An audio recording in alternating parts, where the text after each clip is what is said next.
అందరికీ నమస్కారం. ఇజ్రాయెల్ 8 నెలల క్రితమే ఇరాన్‌కి ఒక వార్నింగ్ ఇచ్చింది. ఆ దేశంలో న్యూక్లియర్ ప్లాంట్స్ అనేవి యాక్టివేట్ అవుతూ ఉన్నాయి. విస్తారముగా ఈ న్యూక్లియర్ వెపన్స్‌ని తయారు చేయడానికి సిద్ధం చేస్తోంది. మాకు వ్యతిరేకంగా. అవన్నీ కూడా మా దేశానికి గురిపెట్టబడ్డాయి. నెతన్యాహు స్పష్టంగా చెప్పాడు ఈ విషయాన్ని. ఏమని 10,000కు పైచిలుకు న్యూక్లియర్ వార్ హెడ్స్, అది కూడా ఒక్కొక్కటి మినిమమ్ 1 టన్ అంత బరువు కలిగినటువంటివి మా దేశానికి గురిపెట్టాయి. మేమెందుకు ఓర్చుకుంటాము? మేము దాన్ని ప్రతిఘటిస్తాము. వాటి మూలాల్ని ఛేదిస్తాము అని చెప్పడం జరిగింది 8 నెలల క్రితం. అదే నిజం చేస్తూ ఇరాన్‌కి సంబంధించిన అణు స్థావరాల మీద ఇజ్రాయెల్ దాడి చేసింది. చాలా చాలా బలీయమైనటువంటి దాడి. దాంతో ఇరాన్‌కి సంబంధించిన పదుల సంఖ్యలో అణు శాస్త్రవేత్తలు చనిపోయారు. అణు స్థావరాల మీద దాడి చేయడం జరిగింది. అణు శాస్త్రవేత్తల మీద కూడా. మరి దీనిని తీవ్ర స్థాయిలో ప్రతిఘటించినటువంటి ఇరాన్ తనకున్నటువంటి శక్తినంతటిని కూడదీసుకొని వందల సంఖ్యల్లో డ్రోన్లు గట్రా కాదు, ఏకంగా క్షిపణుల్ని ప్రయోగిస్తూ ఉంది టెల్ అవీవ్ మీద. దీంట్లో భాగంగా ప్రాణాలను రక్షించుకోవడం కోసం ఇజ్రాయెల్ ప్రజలందరూ కూడా సొరంగాల్లోనే ఉంటున్నారు యాజ్ ఆఫ్ నౌ. కొన్ని ఇజ్రాయెల్‌కి సంబంధించిన కీలకమైన పట్టణాల్లో, ప్రజలు ఉండేటటువంటి ప్రదేశాల్లో ఇరాన్ క్షిపణులు పడటం వలన చాలా తీవ్ర స్థాయిలో ఆస్తి నష్టం జరిగింది. పదుల సంఖ్యలో ప్రాణ నష్టం కూడా జరిగింది. ఇప్పుడు ఇజ్రాయెల్‌కు ఉన్నటువంటి ఈ వాయు రక్షణ వ్యవస్థ, ఐరన్ డోమ్ తదితరాలన్నీ కూడా క్వెషన్ మార్క్‌గా నిలిచాయి. ఎందుకంటే విపరీత సంఖ్యలో క్షిపణుల్ని ప్రయోగిస్తే బలీయంగా ఇవి అడ్డుకోలేకపోతూ ఉన్నాయి. ఒకటి రెండన్నా ఫెయిల్ అయితే చాలు, అవి చాలా నష్టాన్ని కలిగిస్తూ ఉన్నాయి. బిల్డింగ్స్ కొలాప్స్ అయిపోతూ ఉన్నాయి. అటు ఇజ్రాయెల్ కూడా స్ట్రాంగ్ వార్నింగ్ ఇస్తూ ఇరాన్‌ని ముప్పు తిప్పలు పెడుతూ ఉంది. ముఖ్యంగా ఆ మౌలిక వసతులు, మౌలిక సదుపాయాల మీదనే టార్గెట్ చేస్తోంది ఇజ్రాయెల్. కొన్ని నీటిపారుదల వ్యవస్థల మీద కూడా అటాక్ చేసినట్లుగా తెలుస్తోంది. అటు ఇరాన్ గనక అణు బాంబులు తయారు చేయడం లాంటివి చేస్తే మేము కూడా ఒప్పుకోమని అమెరికా ఎప్పటికప్పుడు వార్నింగ్ ఇస్తూనే ఉంది. ఒకవైపు అటు చర్చలు నడుస్తూ ఉన్న ఇరాన్‌కి, అమెరికాకి మధ్య, ఇటు ఇజ్రాయెల్ దాడులు చేయడం స్టార్ట్ చేసింది. ఇరాన్ గనక అణుబాంబులు కలిగిన దేశంగా మారితే అది మొట్టమొదట ఇజ్రాయెల్‌ని నాశనం చేస్తుంది అని చెప్పేసి ఆ దేశం మొత్తం కూడా బలంగా నమ్ముతూ ఉంటుంది.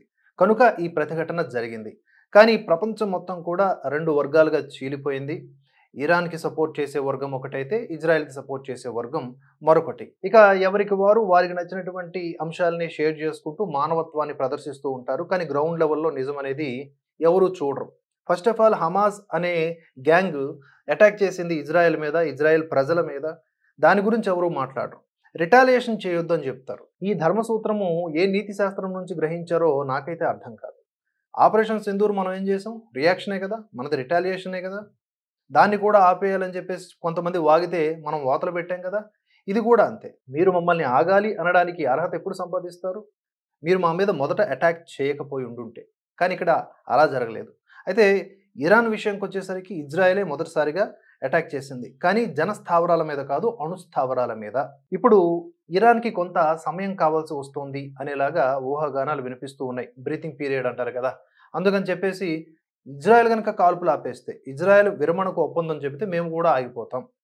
ఇజ్రాయెల్ గనక ఆపరేషన్ రైజింగ్ లయన్ అంటే మేము కూడా ఇంకో ఆపరేషన్ చేపడతాం. మేమెక్కడ తగ్గం అన్నట్లుగా మాట్లాడుతున్నారు. ప్రస్తుతం ఇరాన్‌లో ఉన్నటువంటి ప్రభుత్వం అమెరికాకి అగైనిస్ట్‌గా ఉన్న ప్రభుత్వం. అమెరికా యొక్క పంతం ఏమిటి అంటే ఇరాన్‌లో తన కీలుబొమ్మ ప్రభుత్వం పెట్టుకోవాలి, లైక్ బంగ్లాదేశ్‌లో పెట్టుకున్నట్లుగా. అయితే తాజాగా ఇరాన్‌కు చెందినటువంటి ఐఆర్‌జీసీ జనరల్ మొహసిన్ రెజాయ్ కొన్ని సంచలన వ్యాఖ్యలు చేశారు. ఇవి పాకిస్తాన్‌ని ఇరకాటంలోకి పెట్టేసాయని చెప్పొచ్చు. 'విక్రమార్కుడు' సినిమాలో రవితేజని దొంగ అనుకోని చెప్పేసి కొంతమంది పట్టుకుంటే, నన్నే పట్టుకుంటారేంటి? నా వెనక ఉన్నటువంటి వాడిని పట్టుకోవచ్చు కదా! అని బ్రహ్మానందం చూపిస్తాడు. అట్లా ఇక్కడ ఇరాన్ జనరల్ ఏమంటున్నారు అంటే, మా మీద గనక అటాక్స్ చేస్తే ఇజ్రాయెల్, అణుదాడులు చేస్తే తప్పకుండా పాకిస్తాన్ టెల్ అవీవ్ మీద దాడి చేస్తుంది. ఇజ్రాయెల్ మా పైన అణుదాడి చేస్తే ఇస్లామాబాద్ కూడా టెల్ అవీవ్‌పై అణుబాంబులు ప్రయోగిస్తుంది. ఇది మాకు పాక్ నుంచి లభించిన హామీ అని బలంగా మొహసిన్ వెల్లడించడం జరిగింది. ఎక్కడ మాట్లాడారు ఆయన? ఇరాన్ ప్రభుత్వం అధీనంలోని టెలివిజన్ ఛానల్‌కి ఇచ్చినటువంటి ఒక ఇంటర్వ్యూలో. కనుక అధికారికంగా ఇది మాట్లాడడం జరిగింది. ఈయన సామాన్యమైన వ్యక్తా అంటే ఇరాన్ నేషనల్ సెక్యూరిటీ కౌన్సిల్‌లో సభ్యుడు కూడా. కనుక కొట్టిపారేయలేం. పాకిస్తాన్ ఇచ్చుంటది. ఇప్పుడు ఇజ్రాయెల్ టార్గెట్ ఏమవుతది? ఆటోమేటిక్‌గా పాకిస్తాన్ కూడా అయితది. ఆల్రెడీ మనం పెట్టిన వాతకే ఇంకా తేరుకోని పరిస్థితుల్లో ఉన్నటువంటి ఆ దేశానికి ఇప్పుడు ఇజ్రాయెల్ లాంటి దేశం కూడా ఒక్కసారిగా మిసైల్ మార్చిందనుకోండి, లొకేషన్ మ్యాప్ కొంచెం చేంజ్ చేసిందనుకోండి, ఇంకా పాకిస్తాన్ పరిస్థితి మామూలుగా ఉండదు. అయితే అంతేకాకుండా ఇక్కడ మొహసిన్ కొన్ని కీలక వ్యాఖ్యలు చేశాడు. ఏమని? టర్కీ, సౌదీ, పాకిస్తాన్ ఇలా కొన్ని ఇస్లామిక్ దేశాలు ఏవైతే ఉన్నాయో అవన్నీ కలిసి ఒక ఇస్లామిక్ ఆర్మీని ఏర్పాటు చేసుకోవాలి అని జెప్పేసి. కానీ ఈ దేశాలన్నీ గూడా ఒకే మతానికి సంబంధించినవైనప్పటికీ వీళ్ళలో వీళ్ళకి పడదు. షియాలకి, సున్నీలకు పడదు. అసలు ఏ విధంగా చూసుకున్నా ఎవరి లెక్క వారిదే. కనుక ఒకసారి అడ్డుగోడలు ఏర్పడిన తర్వాత మతాలు కూడా కలపలేవు మనుషుల్ని. కానీ ఇక్కడ ఈయన ఆశపడతా ఉన్నాడు. ఎందుకంటే ఇజ్రాయెల్ ఎలాంటి దాడి చేస్తుందో తెలీదు. అమెరికా గనక ఇజ్రాయెల్‌కి మంచి ప్రోత్సాహం గనక ఇస్తే ఇరాన్‌కి మామూలు దెబ్బలు తగలవు భవిష్యత్తులో. యాజ్ ఆఫ్ నౌ ఎప్పుడూ లేనటువంటి విధంగా ఇజ్రాయెల్ కూడా అటాక్స్‌ని ఫేస్ చేస్తోంది. ఇది కూడా నమ్మాల్సినటువంటి విషయమే. ఇరాన్ గట్టిగానే కొట్టిందని చెప్పుకోవచ్చు. అయితే ఇప్పుడు ఒక ఆర్మీ, ఇస్లామిక్ ఆర్మీని ఏర్పాటు చేసుకుందామని చెప్పేసి ఇరాన్ అధికారి చెప్తున్నారు కదా! దీనికి ఇతర దేశాలు నేను చెప్పినట్లుగా అవి యాక్సెప్ట్ చేయకపోవచ్చు. జరగదు. ఒకవేళ జరిగితే దాన్నే వరల్డ్ వార్ 3 కింద మనం పరిగణించొచ్చు. ఎందుకంటే ఇక ఈ దేశం, ఈ ప్రపంచం అన్నీ కూడా విచ్ఛిన్నం అయిపోవడానికి సిద్ధంగా ఉండాలి. అటువంటి పరిణామాలు జరిగితే. ఇక అణ్వాయుధాలు తయారీ చేయడానికి ఇరాన్‌కి ఎందుకు మద్దతు పలకకూడదు అనే విషయంలో చాలా రకమైనటువంటి వాదనలున్నాయి. ఇప్పటివరకు అణ్వాయుధ దేశాలు మనకి కేవలం 9 ఉన్నాయి. America, Russia, England, France, China. ఇవన్నీ కూడా ఐక్యరాజ్య సమితి అణ్వాయుధ వ్యాప్తి నివారణ ఒప్పందం అంటే ఎన్‌పిటి ద్వారా గుర్తించబడినవి. ఇక ఆ తర్వాత భారత్, పాకిస్తాన్, ఇజ్రాయెల్, ఉత్తర కొరియా కూడా రహస్యంగా అణుబాంబులను తయారు చేసుకున్న దేశాల లిస్ట్‌లో ఉంది. వీటిల్లో అన్నిటికంటే రష్యా, అమెరికా, చైనా బలీయంగా ఎక్కువగా వార్ హెడ్‌లు కలిగి ఉన్నటువంటి దేశాలు.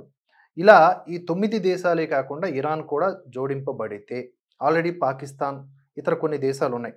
వీటితో పాటుగా ఇరాన్ కూడా జోడింపబడితే అది అత్యంత ప్రమాదానికి సంకేతమని ఇజ్రాయెల్ నమ్ముతోంది. ముందుగా మేమే లేచిపోతామని చెప్పి. అంతేకాదు ఇజ్రాయెల్ జనాభా చూసుకున్న 1,20,00,000 మంది ఉంటారు ఐ థింక్ సో. అంతేకాకుండా ఇజ్రాయెల్ పరిమాణం కూడా ఇరాన్‌తో పోలిస్తే చాలా చిన్నది. ఒకవేళ మన భారత్‌తో పోల్చుకుందాం అనుకుంటే కాసేపు మన భారత్‌ని ఒక 150 ముక్కలు చేస్తే అందులో ఒకటి ఇజ్రాయెల్ అన్నమాట. అయినప్పటికీ సైజ్‌తో సంబంధం లేదు. దేశం బలీయంగా ఎంత పెద్ద శత్రువునైనా ఎదుర్కోవాలి అంటే మాత్రం దానికి ఒక మంచి లక్షణం ఉండాలి. అదే ఐక్యత. అది ఇజ్రాయెల్‌కి సొంతం. ఇజ్రాయెల్‌లో ఉన్నటువంటి ప్రతిపక్ష నేతలు ఏమంటున్నారు? ఇప్పుడు మనం గట్టిగా ఇరాన్‌ని కొట్టాలి. ఇప్పుడు రాజకీయాలు అనవసరం. దీని మీద పొలిటికల్ కామెంట్స్ అవసరం లేదు. అదే మన దేశంలో ఉన్నటువంటి విపక్ష నేతలు ఏమంటారు? సరెండర్ మోదీ అంటారు. ఆపరేషన్ సింధూర్ ప్రూఫ్స్ ఏంటి అంటారు. ఎన్ని రాఫెల్స్ కూలిపోయాయి అంటారు. ఇది తేడా అన్నమాట. చిన్న దేశమా, పెద్ద దేశమా పరిమాణాల్లో గాదు. క్వాలిటీ అనేది ఐక్యతలో గనక కనబరిస్తే, దేశభక్తిలో గనక చూపించుకుంటే ఎలాంటి శత్రువునైనా మనం గట్టిగా కొట్టవచ్చు అనేదానికి ఇజ్రాయెల్ ఒక ఉదాహరణ. చూద్దాం మున్ముందు ఏ దేశం మరొక దేశాన్ని డామినేట్ చేస్తుంది అని. ఈ యుద్ధాలు ఆగితేనే ప్రపంచం బాగుంటుంది. ఏ 2 దేశాలు కొట్టుకున్నా ప్రపంచంలో ఉన్నటువంటి అన్ని దేశాలు కూడా ఆటోమేటికల్లీ ఇంపాక్ట్‌కి గురవుతాయి.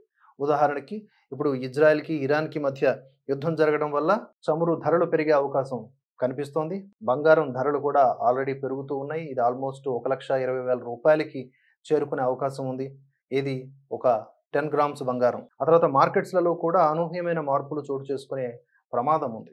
కనుక యుద్ధాలు అనేవి ఆగాలనే కోరుకుందాం. కానీ ఏం చేస్తాం? మన చేతుల్లో లేనటువంటి విషయాలివి. అప్డేట్స్ కోసం భరతవర్ష ఛానల్‌ని సబ్స్క్రైబ్ చేసుకొని ఫాలో అవ్వండి. ఈ వీడియోపై మీ అభిప్రాయాలను కామెంట్స్ ద్వారా తెలియజేయండి. నచ్చితే ఈ వీడియోని లైక్ చేసి 10 మందికి షేర్ చేయండి. Thanks for watching. జై హింద్, జై భారత్.